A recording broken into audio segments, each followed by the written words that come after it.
You've said that it's about healing? Mm-hmm.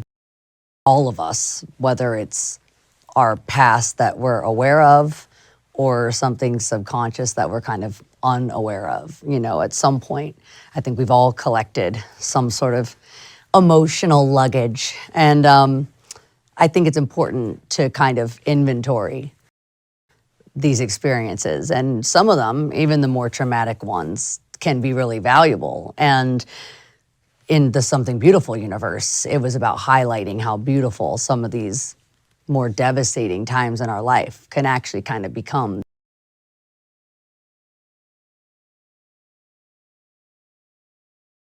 But This real diamond that's been pressurized and kind of the heat and the literal fire, you know, that I experienced losing my house in Woolsey, and now seeing so much of that kind of rebuild physically and you touched on emotionally this for me, with artistically the and fire. creatively.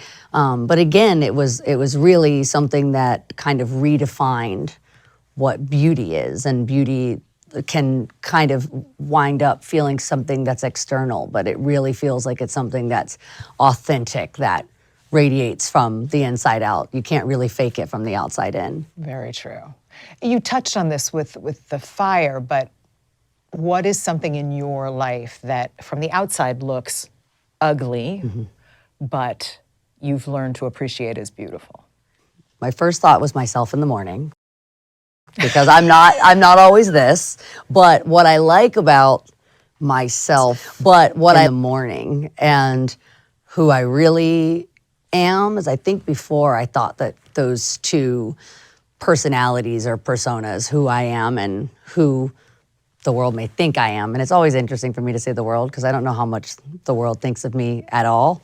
But I think I think always this, but in somewhat of throughout my career, it's felt like people I don't know feel like they may know me, and kind of write stories for me. And so for me, that person that I wake up with and who I am when I'm laying in bed at night and I'm rethinking, just like everyone does, everything I did that day. And every day I try to end it with, it was overall a good day, you know, even if things didn't go exactly the way that I would have designed them or planned them, but knowing that for me, it's always, you know, time later reveals, I think, every day to you, not really at the end of the day itself, but at the end of the season. But do you make a point at the end of every day to say, okay, here's what was good about today, here's how I can say this was a good day?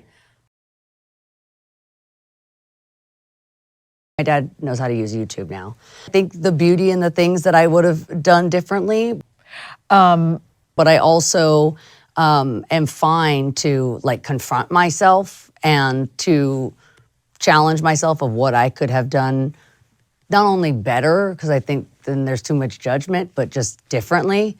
And starting every day with the idea that I'm going to kind of make the most of these different priorities in my life, which starts with my personal priorities, you know, my relationships, just my kind of overall well-being.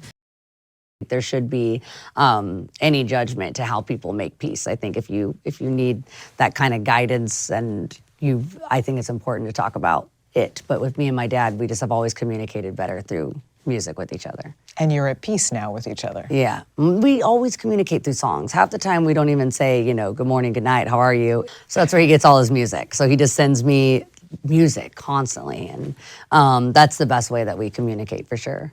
That's awesome.